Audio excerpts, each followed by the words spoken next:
کلمہ طیبہ کا ورد کرنا،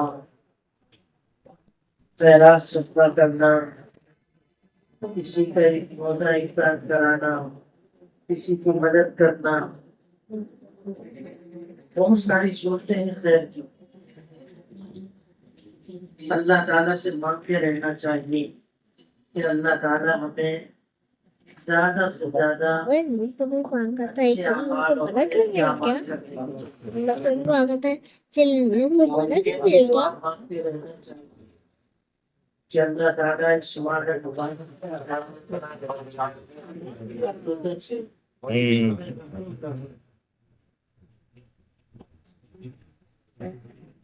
وہ حدیث آپ نے بارہ حدیث ہے مولانا صاحب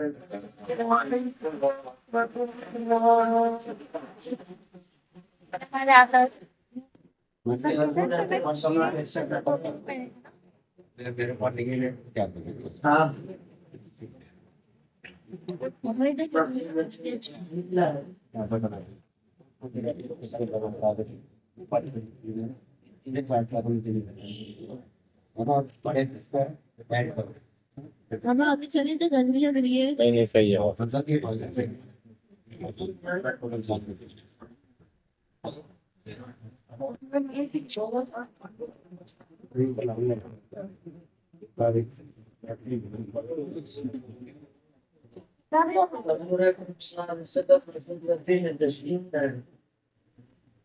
نے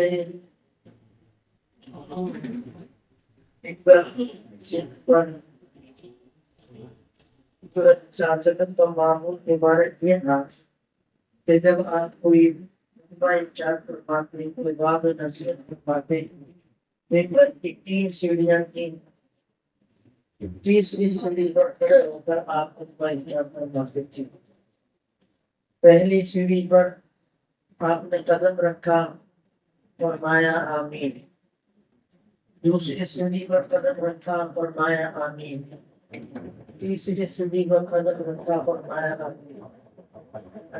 آپ نے جو بھی ارشاد فرمانا تھا وہ ارشاد فرمایا۔ بعد میں صحابہ کرام نے پوچھا یا رسول اللہ، آج آپ نے خلاف معمول ایک بات ارشاد فرمائی کہ ہر سیڑھی پر قدم رکھتے وقت آپ نے آمین کہا۔ آپ کا معمول مبارک تو یہ نہیں ہے کہ کیا کوئی خاص بات پیش آئی تو حضور اکرم صلی اللہ علیہ وسلم نے وضاحت فرمائی کہ جب میں نے پہلی سیڑھی پر قدم رکھا حضرت جبرائیل آئے اور انہوں نے یہ فرمایا کہ حالات وہ شخص جو اپنے ماں باپ کو پائے اور ان کو ان کی خدمت کر کے جنت میں سما لے، ایسے شخص وہ ہلاک ہو۔ میں نے کہا آگے دوسری سیڑھی پر قدم رکھا، حضرت جبرائیل نے کہا کہ ہلاک وہ شخص جس کے سامنے حضور اکرم صلی اللہ علیہ وسلم کا تذکرہ ہوا اور وہ آنکھ پر درود شریف نہ پڑھے۔ میں نے کہا آمین۔ اور تیسری سیڑھی پر قدم رکھا، حضرت جبرائیل نے کہا تو رمضان مبارک کا مہینہ آئے اور وہ اپنی مغفرت نہ کروا لے اللہ سے۔ میں نے کہا تو دیکھیے حضرت جبرائیل علیہ السلام فرشتوں میں سب سے مقرب فرشتے ہیں اور ان کی ڈیوٹی اور ذمہ داری یہ رہی ہے کہ انبیاء کے پاس وحی حضرت جبرائیل ہی لے کر آئے۔ حضور اکرم صلی اللہ علیہ وسلم کے پاس بھی یہ قرآن کریم جو 23 سال جو رہا ہے حضرت جبرائیل ہی لے کر آئے۔ یہ اور بات ہے کہ کبھی کسی آیت کسی صورت کی فضیلت کو ظاہر کرنے کے لیے حضرت جبرائیل کے ساتھ 70,000 فرشتے بھی آئے اور کبھی تھوڑے کبھی زیادہ۔ تو حضرت جبرائیل جیسے مقرر فرشتے کا بغوا کرنا یہ کوئی کم بات نہیں ہے، کوئی معمولی بات نہیں ہے کہ آدمی اس کو نظر انداز کرتے ہیں اور پھر اس پر حضور اکرم صلی اللہ علیہ وسلم کا آمین کہنا کہ آپ صلی اللہ علیہ وسلم رحمت للعالمین ہے، سراپا رحمت ہے. آپ نے ہمیشہ ہی اپنی امت کی فکر کی ہے، اپنی امت کے لیے اللہ سے مانگا ہے، اپنی امت کے لیے اللہ کو راضی کرنے کی کوشش کی ہے. ایسے رحمت للعالمین اس بد دعا پر آمین کیا ہے. ہم تو کیا سنتے ہیں، پڑھتے ہیں، بس گزر جاتے ہیں اس حدیث کو. اور کرنا چاہیے کہ اس حدیث میں ہمیں کیا پیغام کیا گیا. یہ تینوں مواقع ایسے ہیں وہ اللہ کی رحمت کو بھی متوجہ کرنے والے ہیں، اللہ کو راضی کرنے کا سبب بننے والے ہیں. ماں باپ جنہوں نے اس دنیا میں اپنی اولاد کے آنے کا ظاہری سبب بنے،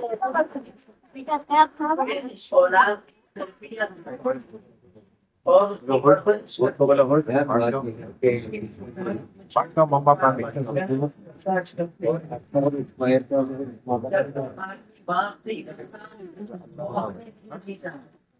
جب اولاد ہو جاتی ہے، باپ بن جاتا ہے تو وہ پھر اپنے آپ کو بھول جاتا ہے. پھر اس کی ساری محنت کا محور اس کی اولاد ہوتی ہے.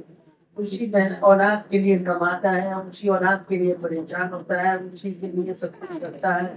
نہ دن دیکھتا ہے، نہ رات، نہ گرمی، نہ سردی. اور پھر اولاد جوان ہو گئی، ماں باپ بوڑھے ہو گئے، ان کو ضرورت ہے خدمت کرنے کی، اور اولاد ان کی طرف سے لاپرواہی برتے، ان کی خدمت نہ کرے، تو یہ بڑی معلومی کی بات.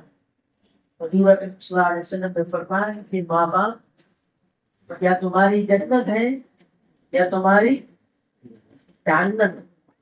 اگر تم نے ماں باپ کو خدمت کر کے ان کو راضی کر لیا، وہ اس دنیا سے اس حال میں گئے کہ اپنی اولاد سے راضی تھے، تو یہی ماں باپ جنت کا باعث ہے. اور اگر ماں باپ کو ناراض کیا، ان کے دل کو دکھائے، ایک بات یاد رکھیں، ماں باپ اپنی اولاد پر بڑے شفیق ہوتے ہیں. بہت کم ایسا ہوتا ہے کہ ماں باپ اپنی اولاد کو بد دعا دیں. اولاد کی طرف سے اس کو برداشت کرتے ہیں اور اپنی اولاد کے لیے تعمیر نہیں کرتے ہیں.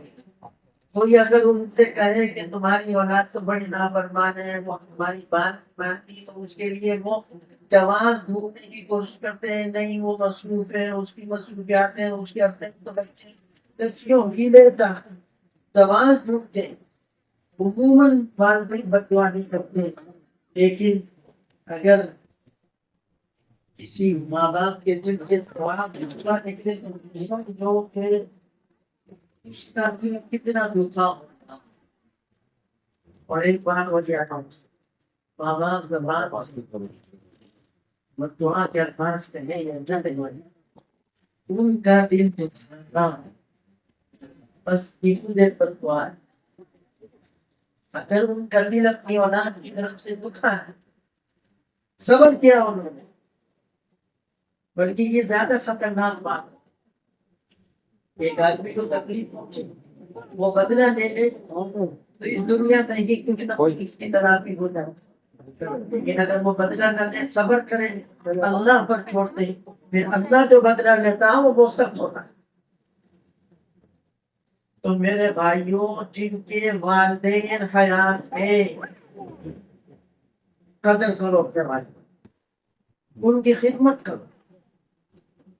جیسے جیسے آدمی بوڑھا ہوتا ہے اس کی قوت کمزور ہو جاتی ہے، وہ سارے اپنے کام کو کر نہیں پاتا، اس کا دماغ بھی کمزور ہو جاتا ہے، وہ ساری باتیں وہ بھولنے لگتا ہے، مزاج میں چڑچڑا پیدا ہو جاتا ہے. وہ ساری ایسی باتیں اس سے سرزد ہوتی ہیں جو برداشت نہیں ہوتی. یہی وہ موقع ہے کہ آدمی برداشت کرے اور ان سے ان کو ڈانٹے نہیں، ان کو جھڑکے نہیں، ان کو یہ نہ کہے کہ کیا آپ کو دماغ خراب ہو گیا، یہ 10 دفعہ تو آپ نے یہ بات پوچھی ہے، 6 دفعہ میں آپ کو یہ بات بتا دی ہوں، آپ پھر بھول جاتے ہیں، آپ دوائی وقت نہیں کھاتے ہیں۔ ایک ہوتی ہے اولاد کی محبت کہ وہ ماں باپ کو ٹھیک دیکھنا چاہتا ہے، کہ وہ ماں باپ کے پیچھے پڑا رہتا ہے، دوائی کھا دو، دوائی کھا دو، اور نہیں کھاتے تو وہ تھوڑا سا سب لے کر سکتا ہے، یہ تو ہے محبت۔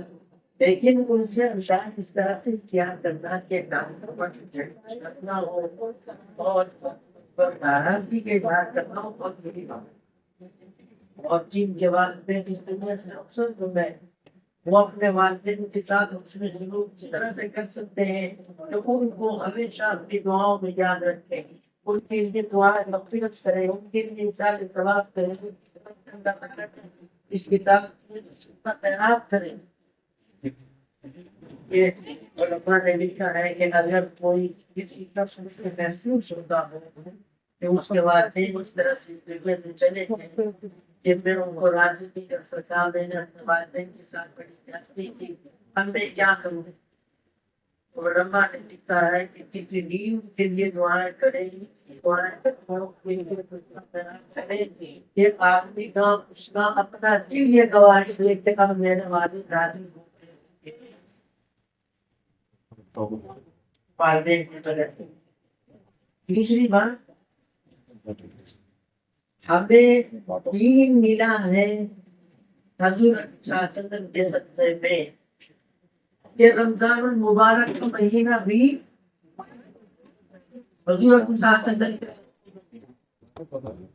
روزے کی دوسری امتوں پر بھی فرض ہوئے، لیکن ان کو رمضان مبارک نہیں ملا۔ یہ رمضان مبارک جس کی فضیلت حدیث میں آئی ہے یہ صرف اس امت کو ملا کہ ایک فرض ادا کرے 70 فرضوں کے برابر ثواب، نفل ادا کرے فرض کے برابر ثواب۔ اس روزہ دار کے لیے مخلوق اللہ کی مخلوق سے ہے وہ مغفرت کی تاکہ سمندر میں مچھلیاں بھی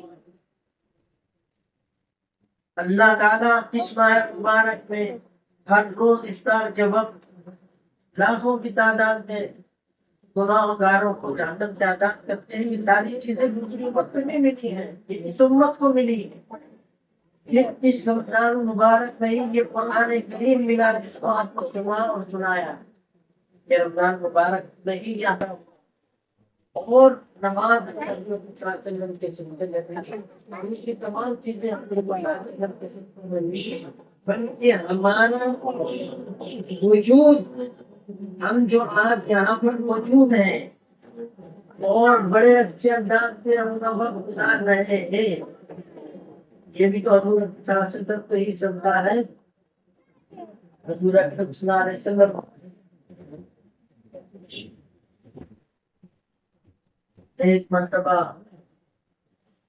حضور اکرم صلی اللہ علیہ وسلم نے سے سنت ہی نہیں بگڑ دی، سجدہ کیا، کبھی اللہ کو راضی کرتے رہے اللہ کے حمد کی طرح اور 3 دعائیں مانگی۔ ایک دعا تو یہ کہ میری امت کو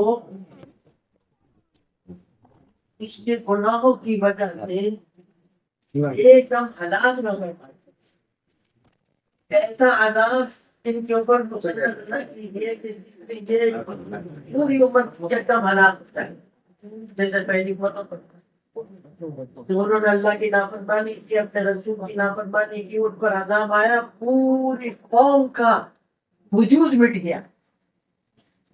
آج ان کا صرف تذکرہ ملتا ہے، وہ بھی قرآن کریم کی برکت سے، قرآن کا ان کا تذکرہ ہے۔ اللہ تعالیٰ نے فرمایا کہ یہ دعا قبول ہے۔ دوسری دعا فرمائی کہ جس طرح سے پہلی امتوں کو ان کی نافرمانیوں کی وجہ سے ان کی شکلیں مسخ کر دی گئی، ان کو بندر خنزیر کی شکل میں تبدیل کر دیا گیا، میری امت پر یہ عذاب نہ آئے۔ اللہ تعالیٰ نے فرمایا یہ دعا میں تیسری دعا حضرت صاحب نے فرمایا کہ میری امت میں اختلاف شکار نہ ہو تاکہ یہ بندر بنا دیتے ہیں۔ تو پہلے غور کرو پچھلی امتوں کے جو گناہ ہیں ان کی جو نافرمانیاں ہیں قرآن کریم نے ان کو ذکر کیا ہے کون سی ایسی چیز ہے جو ہم نہیں کر رہے ان میں سے اگر حضور اکرم صلی اللہ علیہ وسلم کی یہ دعا نہ ہوتی تو پتہ نہیں کب کا اس امت پر ایسا عذاب آ چکا ہوتا یا پھر کی شکل مصب ہو چکی ہوتی یہاں ہمارا کوئی وجود نہیں ہوتا۔ یہ حضور اکرم صلی اللہ علیہ وسلم کی دعا ہے۔ تو ایسا نبی رحمت والا نبی جس نے ہمیشہ امت کی فکر کی اس کا نام نامی آئے میرا یہ تو اور کیوں بتا رہے آپ ہیں؟ درود نہ بھیجے یہ محرومی کی بات ہے نا، آپ کو دے دو اسی لیے بددعا کیا کہ حضور صلی اللہ علیہ وسلم نے آمین دے دو۔ اپنا معمول بنا۔ علماء نے لکھا وہ جو آیت ہے نا یا ایھا الذین آمنوا صلوا علیہ وسلموا تسلیما، یہ ایمان والو حضور صلی اللہ علیہ وسلم پر درود و سلام بھیجو،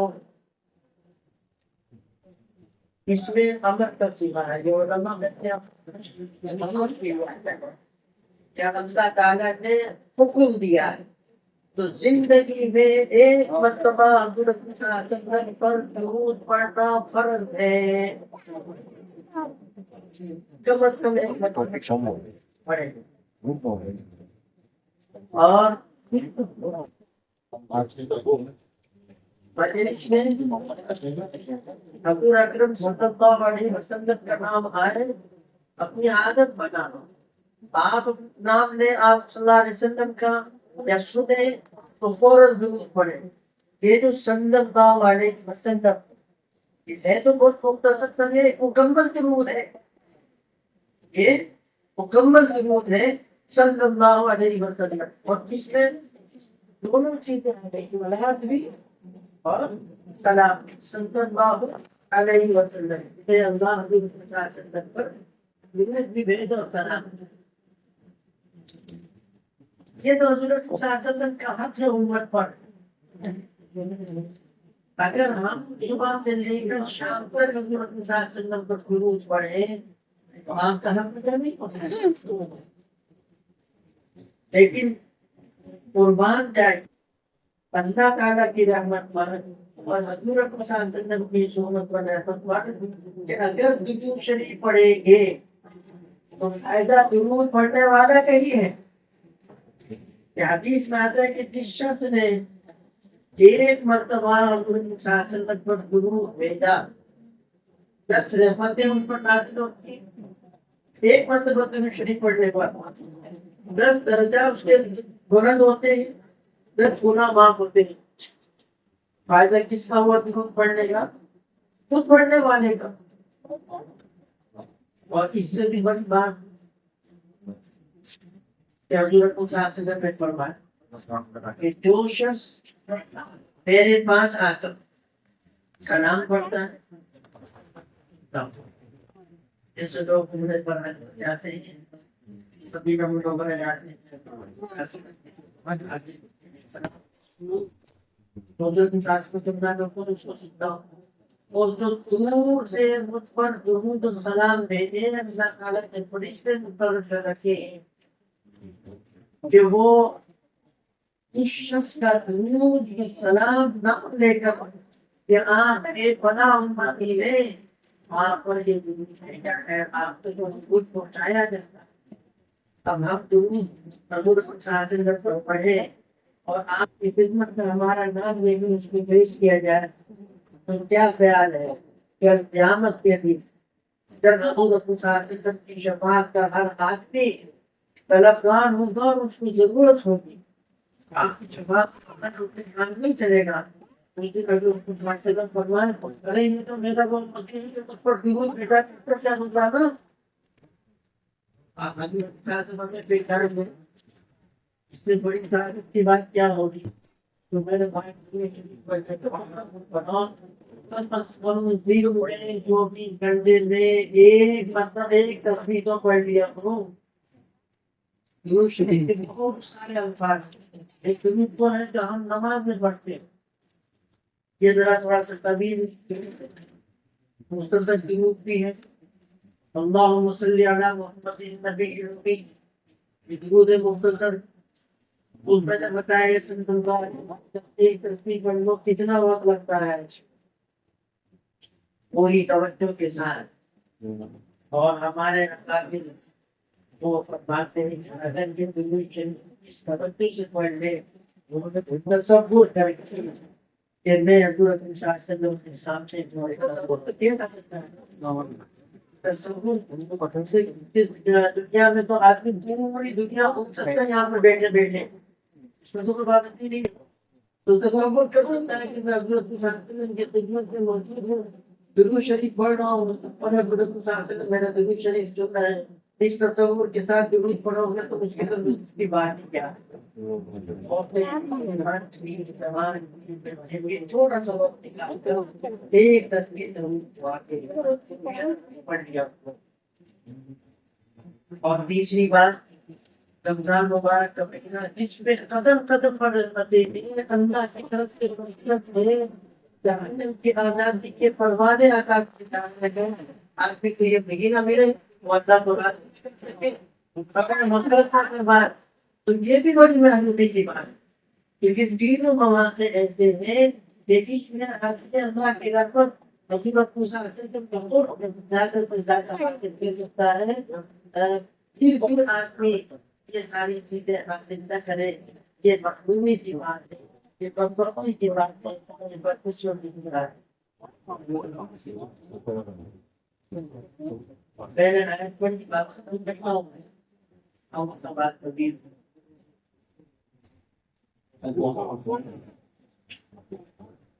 وَلَقَدْ يَسَّرْنَا الْقُرْآنَ لِلذِّكْرِ فَهَلْ مِن مُّدَّكِرٍ. اللہ تعالیٰ نے جو فرمایا کہ ہم نے اس قرآن کو آسان کر دیا ذکر کے لیے. ذکر کے ایک معنی یہ ہے کہ اگر کوئی اس قرآن کو یاد کرنا چاہے تو اللہ تعالیٰ نے اس کا یاد کرنا بہت آسان کر دیا. آپ روزمرہ اس کا مشاہدہ کرتے چھوٹے چھوٹے بچے نہ قرآن کو سمجھتے ہیں نہ اس کی زبان سے ایک قرآن کو یاد کر لیتے ہیں پورا 20 بارے. اور ابھی آپ مظاہرہ دیکھنا کہ کہاں پر قرآن میں پورا قرآن یہ آسانی پیدا کی ہے اللہ تعالیٰ نے. قرآن کا یاد کرنا بھی آسان ہے, قرآن کو پڑھنا بھی آسان ہے, قرآن کو سنانا بھی آسان ہے, سننا بھی آسان ہے. بس آپ کی محنت کرتے قرآن یاد کرتے تو آگے سے اپنے قرآن کو پختہ کریں اپنے معمول بنائے, بچے بھی بچیاں بھی کہ پورے سال قرآن کریم پڑھیں.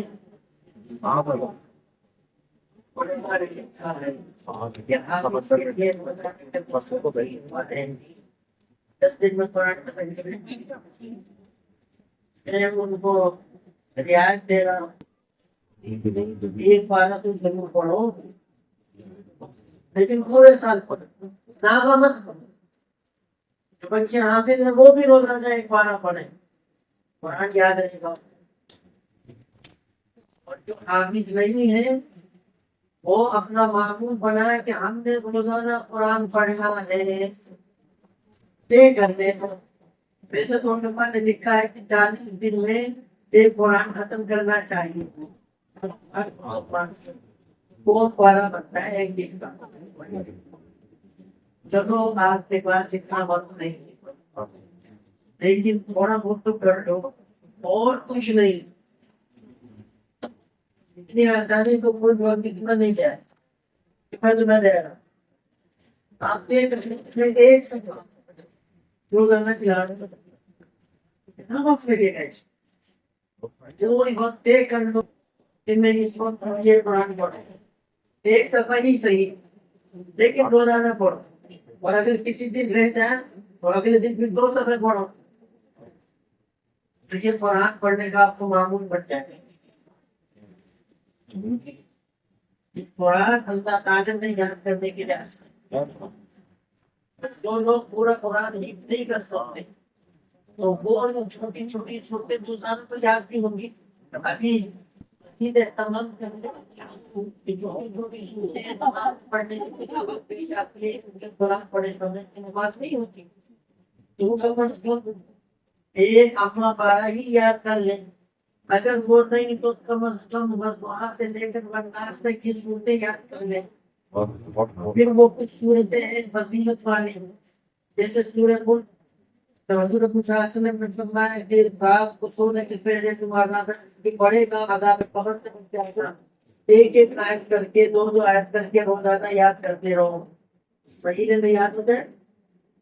سورہ یاسین قرآن کا دل ہے، تو صبح کے وقت سورہ یاسین پڑھ لے، اللہ تعالیٰ اس دن اس کی ساری ضرورتیں پوری کرتے ہیں، یہ یاد کر لو۔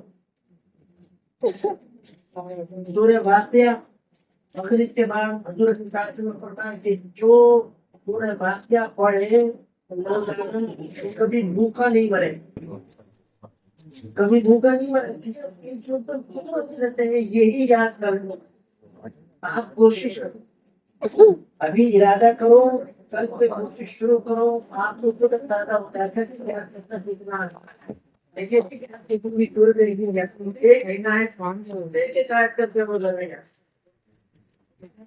اور اس کے بعد دوسرا مقصد یہ ہے کہ قرآن پسند ہو، قرآن پڑھنے کی بات تو ہے ہی نہیں، پڑھنے کی نہیں، یہ بلکہ یہ تو کتاب تو سمجھنا ہے، اس کو سمجھو، قرآن کریم اس میں ترجمہ لکھنا ہے، اس معنی ہے کہ آپ نے ایک تفسیر کی آسان بنیا کسی مستند عالم کا، روزانہ تھوڑا اس کو پڑھنے کی روٹیاں، یہ قرآن آپ کو سمجھ میں آنا شروع ہو جائے گا۔ قرآن آپ سے کیا کہتا ہے، آپ کو لگے گا قرآن آپ سے بات کر رہا ہے، آپ کو بہت ساری نصیحتیں حاصل ہوں گی، قرآن لوگوں کے واقعات خود سے معلوم ہوں گے۔ ہاں، قرآن کریم سے استنباط کرنا، اس سے احکام نکالنا، اس کی اپنی طرف سے تشریح کرنا، یہ علماء کا کام، یہ عام آدمی کا کام ہے، لیکن عام آدمی قرآن کو پڑھ سکتا ہے، اس کو سمجھ سکتا ہے، اس کی تفصیل سمجھ سکتا ہے، یہ اللہ تعالیٰ کا بہت ماننا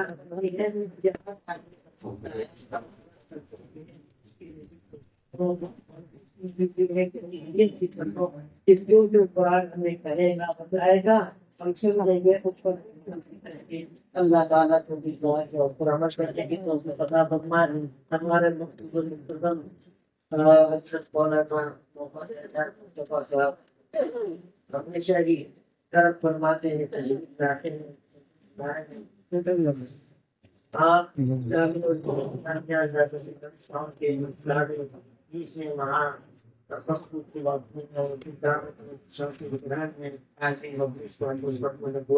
تقریر بھی ہے کراچی کے،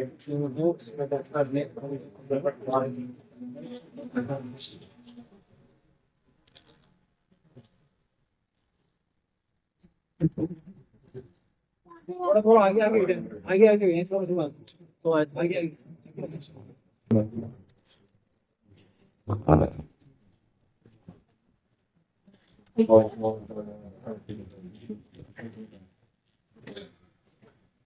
وفي الآخرة حسنة وقنا عذاب النار ربنا لنا من أزواجنا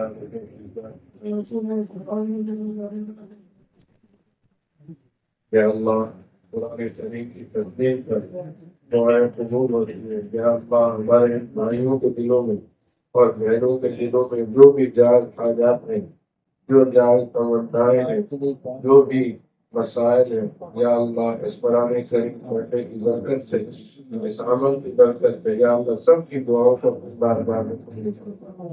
یا اللہ سب کی جائز حاجات کو پورا فرما، یا اللہ سب کی تمناؤں کو پورا فرما، یا اللہ جو پریشان حال ہے یا اللہ سب کی پریشانیوں کو دور فرما، یا اللہ جو بیمار ہے، روحانی بیمار ہے، جسمانی بیمار ہے، یا اللہ سب کو صحت عافیت عطا فرما، یا اللہ سب کو صحت کاملہ عاجلہ مستمرہ نصیب فرما، یا اللہ اس قرآن کریم کو ہمیں پڑھنے کی توفیق عطا فرما، یا اللہ قرآن کریم کو سمجھنے کی ہمیں توفیق عطا فرما، یا اللہ قرآن کریم پر ہمیں عمل کرنے کی توفیق عطا فرما، یا اللہ ہمارے جن بھائیوں نے حفاظ نے قرآن کریم قرآن میں سنایا ہے، یا اللہ جو بھی دورے سنگی ہے، یا اللہ فضل سے معاف فرما، یا اللہ اس کے پڑھنے کو، یا اللہ اور جن بھائیوں نے قرآن کریم سنا ہے ان کے سننے کو اپنی بارگاہ میں قبول فرما، یا اللہ اسے قبول فرما کر، یا اللہ ان کے خاندان میں جو بھی بزرگ درمیان میں اس دنیا سے جا چکے ہوں، یا اللہ اس کا ثواب اس تک پہنچے، یا اللہ ان سب کی قبروں کو یا اللہ نور سے منور فرما، یا اللہ انہیں جنت الفردوس نصیب فرما، یا اللہ ہمارے قرآن کریم پڑھنے میں اور پڑھانے میں، قرآن کے پڑھنے اور پڑھانے میں جو لوگ معاون بنے ہیں، والدین ہیں، بہن بھائی ہیں، آئندہ اقربا ہیں، یا اللہ اپنے شایان شان ان سب کو جزائے خیر عطا فرما، یا اللہ اپنے شایان شان ان سب کو جزائے خیر عطا فرما، یا اللہ قرآن کریم کے حفاظ کے لیے جو بشارتیں ان کے والدین کے لیے جو بشارتیں آپ صلی اللہ علیہ وسلم نے دی، خاندان والوں کے لیے اور اس کائنات کے لیے بھی، یا اللہ وہ تمام بشارتیں یا اللہ ہم سب کو نصیب فرما، یا اللہ ہم سب کو اس کا مزاج بنا دیجیے، یا اللہ ہم وہ تمام خیر اور بھلائی آپ سے مانگتے ہیں جو حضور صلی اللہ علیہ وسلم نے آپ سے مانگی، وہ تمام خیر اور بھلائی ہم سب کو نصیب فرما، یا اللہ ہم وہ تمام چیزوں سے پناہ مانگتے ہیں جن سے حضور صلی اللہ علیہ وسلم نے پناہ مانگی ہے، یا اللہ سب چیزوں سے ہم سب سے پناہ فرما، یا اللہ جو کچھ مانگا ہے وہ بھی عطا فرما، اور جو نہیں مانگ سکے ہمیں مانگنا چاہیے تھا، یا اللہ پھر مانگے ہمیں وہ نصیب فرما، یا اللہ ہماری دعا کو قبول اور منظور فرما، یا اللہ جو بیمار ہیں یا اللہ سب کو شفا کاملہ عطا فرما، یا اللہ سب کو صحت عافیت عطا فرما، بھائی صادق العزیز کے گھر بیمار ہیں یا اللہ ان کو بھی صحت عافیت عطا فرما، یا اللہ ان بھائیوں میں، یا اللہ ان کے اولادوں میں، ان کے عزیز و اقارب رشتہ داروں میں، یا اللہ جو بھی بیمار ہیں سب کو شفا کاملہ عطا فرما، یا اللہ کو